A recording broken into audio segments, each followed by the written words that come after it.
You are born in Yangnoonan Village, outside Nanjing, in a house of packed earth and bamboo beams. Winter smoke hangs in the air as your mother lifts you with hands that smell of ash and rice flour. Your father leaning close with the scent of fields on his sleeves. You grow up inside the rhythm of seasons. Spring mud between your toes. Summer nights thick with crickets. Autumn, millet drying on woven mats. Winters spent huddled around a clay stove. A few years later, you turn 5. Your toys are scraps of cloth, carved twigs, a copper coin on a string. On market days, you trail behind your mother, past shouting traders and tubs of slithering eels. You learn chores early, drawing water from the well, rinsing rice, shaking dust from blankets. Here daughters marry young and everyone prepares early. You're 16 when the matchmaker arrives. Your parents nod with relief as if settling an old debt. You marry a steady man, not wealthy, not educated but dependable. He trades small goods, repairs tools. You build a life with him in a cramped house. Children soon arrive, one by one, filling the rooms with small footsteps. Your dreams are modest. A sturdier door, a full grain jar. Your eldest son apprentice someday. Ordinary hopes you never imagined can be so easily destroyed. You've just turned 29 when rumors of war trickle in like bad weather reports. You hear of soldiers clashing near Shanghai from refugees arriving with stories too sharp to believe. Your husband says civilians are safest. Armies fight armies, not families like yours.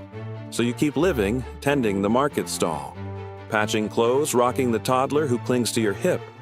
But the city air grows tighter. More soldiers pass through windows. Shudder earlier. Then the attack comes. Not as a rumor, but as artillery, sounds shaking bowls off shelves. Smoke blooms over rooftops. People run. Houses burn. You clutch your toddler. Scream for your older children and feel your husband's hand dragging you through crowds that move like a single panicked animal.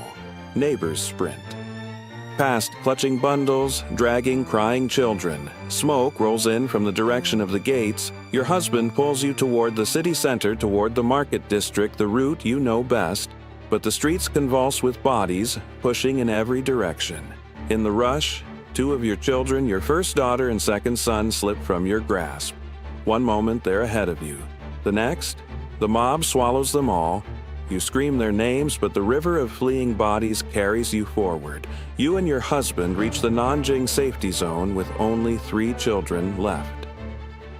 Inside the fence, safe is just a word, because Japanese soldiers still roam. Life inside the safety zone is a tightened breath. You sleep in a cramped classroom with dozens of others. Bodies lined up like fallen fence posts. Every night, new refugees slip in with stories you wish were lies. House-to-house searches. Executions on street corners, women dragged away. You learn to listen without reacting, to hold your toddler close to keep. Your gaze low when soldiers pass the perimeter. That's where you meet her. A girl no older than 12 who has lost everything. Parents, siblings, self.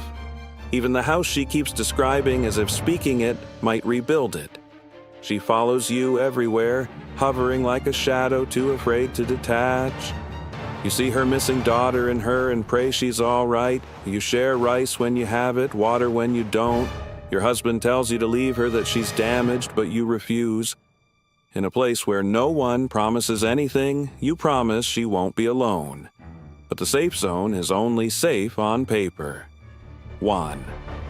Late-night shouts crack the air. A patrol storms the building. Boots curses the thud of rifle stocks. You barely have time to drop your toddler with your husband before a hand hooks your hair and yanks you forward.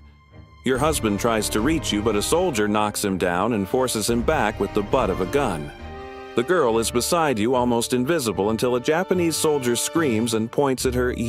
Try to protect her, but another group of soldiers marches her away without explanation. You never see her again. You're shoved into a truck alongside a handful of women. The truck jerks forward. The metal floor vibrates under your knees. The rope around your wrists burns. Somewhere a woman whispers her own name over and over, as if trying to keep herself from disappearing. You understand the instinct. You feel yourself thinning, too. You're all taken to a house that smells like bleach, trying and failing to hide sweat and despair. You're herded into a line with women from everywhere. Some women were kidnapped. Some were tricked with promises of factory work. You see Korean girls barely older than school children, Chinese mothers like you, and a few Southeast Asian women who speak languages no one here understands. Oh, I'm sorry. Names don't matter. You're handed a number, plain clothing, and the command to cooperate. You're taken to a medical room next. There you see a lamp too bright to look into a table, too. Cold to lie on, and a doctor who touches you like you're an object he's been assigned. For the Army, you now exist only as risk management. You were brought here for one reason. The military is building a system to control soldiers and prevent the spread of disease. The soldiers are fighting a long, brutal war, and the Army wants them disciplined, efficient, and healthy. Commanders believe that providing access to intimacy will keep troops obedient, reduce assaults in public, and maintain order in occupied territories. They do not want a repeat of what happened in Nanjing. So women become policy, and you'll all become what they refer to as comfort women. You're all soon registered like equipment, inspected like livestock, and counted like supplies. Your first day as a comfort woman sees you being chosen by a soldier barely out of his teens. You try to resist him, but he doesn't even say anything. His hollow eyes look past you as he forces you down and makes you do your job. As the act is perpetrated, your husband is the only person you can think of. You mutter to yourself that you didn't betray him, that you're being forced. The act itself is mechanical, as after it is done, he gets up and leaves. Not one word, not an insult, not an apology. He just treated you like a tool. And maybe to him, you are. To him, you're just a body count. As the numbers pinned to your clothing exist, so officers can track usage. The weekly examinations exist to maintain operational readiness. The injections exist to keep you alive just enough to continue being used. You're not here because of who you are. You're here because the system needs bodies, and yours was available. You cannot help but feel dirty, like one of the tools your husband leaves outside in the dirt till he needs it, only to abandon it in the dirt again. After use. Here routine forms quickly. Morning cleaning until your fingers crack. Afternoons of soldiers flicking through photo cards to choose their comfort woman. Evenings become rotations door. Slides open door, slides shut, injections burn through your veins. Examinations pry you apart. You stop counting days. You count only how long until you're allowed to sleep and whether you can. You learn quickly that survival isn't built on strength, it's built on proximity. The women you sleep beside, wash beside, break beside, become your only world. The first bond forms with a Korean girl who arrived the same week as you. She shares a handful of cold rice she stole from the kitchen, pressing it into your palm like a secret. Another woman from Manchuria hums lullabibbies when someone wakes screaming. A teenager from Suzugals scraps of bread in her sleeve and distributes them like alms. At night, the women lie in a row, whispering hometowns like passwords. The canal near Ningbo, the market road of Gyola, a temple bell in Guangdong. You trade names, stories, recipes. You can't cook anymore. It's not hope. It's something humbler. A reminder you were once more than a room number. Because in a place designed to erase. These bonds become the thin thread that keeps you from disappearing entirely. But some women did end up disappearing. Not all of you are built the same. Some die when a soldier becomes too violent. Some caught diseases that had no cure. Others just break like overused tools do. The Japanese spare their bodies, no pity as they're quickly disposed of over cliffs or in mass graves. When your period stops one day, you already know what it means. No celebration, no fear of motherhood, just the sinking truth that the body has betrayed you again. The forced procedure is swift and brutal. No softness, no explanation, only a nurse's indifferent grip, and the sharp, efficient violence meant to erase proof that these men are not gods. Only monsters who fear consequences. Still bleeding, you return to your assigned room and face the soldiers. Each man is a different kind of wound. There is the young one, barely into his 20s, who whispers apologies you never asked for, as if words could unmake what he forces on you. There is the one with the missing eye whose demands blur the line between cruelty and ritual, and the one who shows you a family photo before climbing onto you. Wife, 2 children, all smiling as if their faces bless the act. Years pass and you turn 32. No one cares. All that matters is that you're a woman and are available.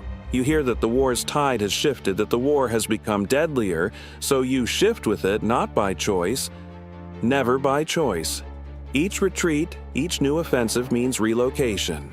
You are herded from the Nanjing station onto trucks that smell of sweat and gasoline, then squeezed into rail cars where air thins and women faint against one another. You wonder if your husband and children know you were here or if they are still in Nanjing.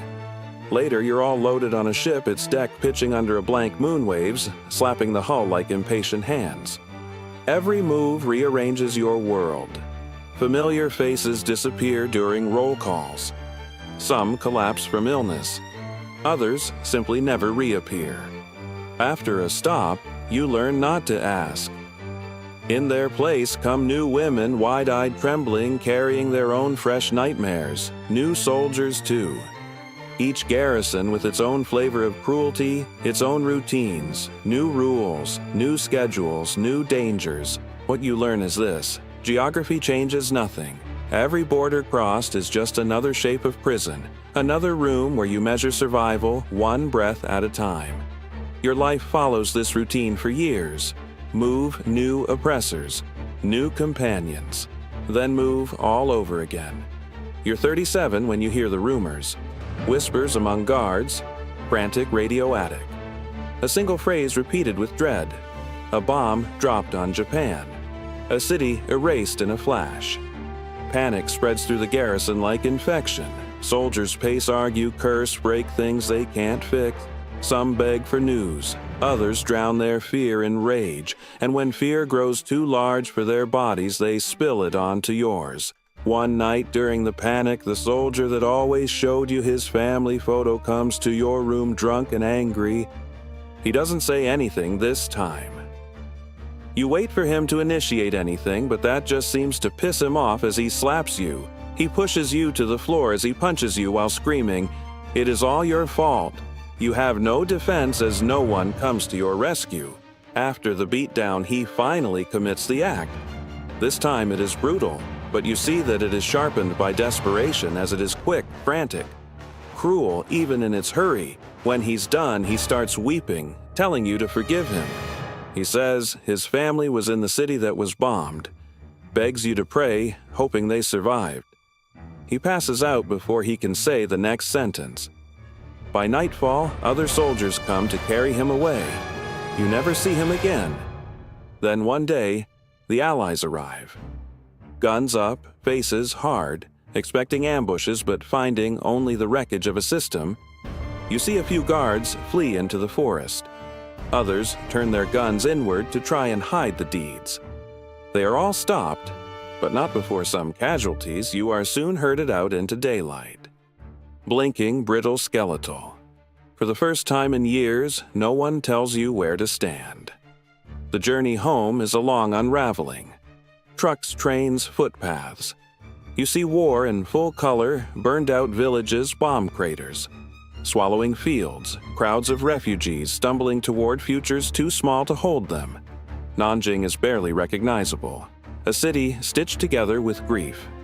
You find your old neighborhood and feel relief rise in your throat. You find your husband's new address. You didn't mind the strange look people give you when you tell them you're his wife.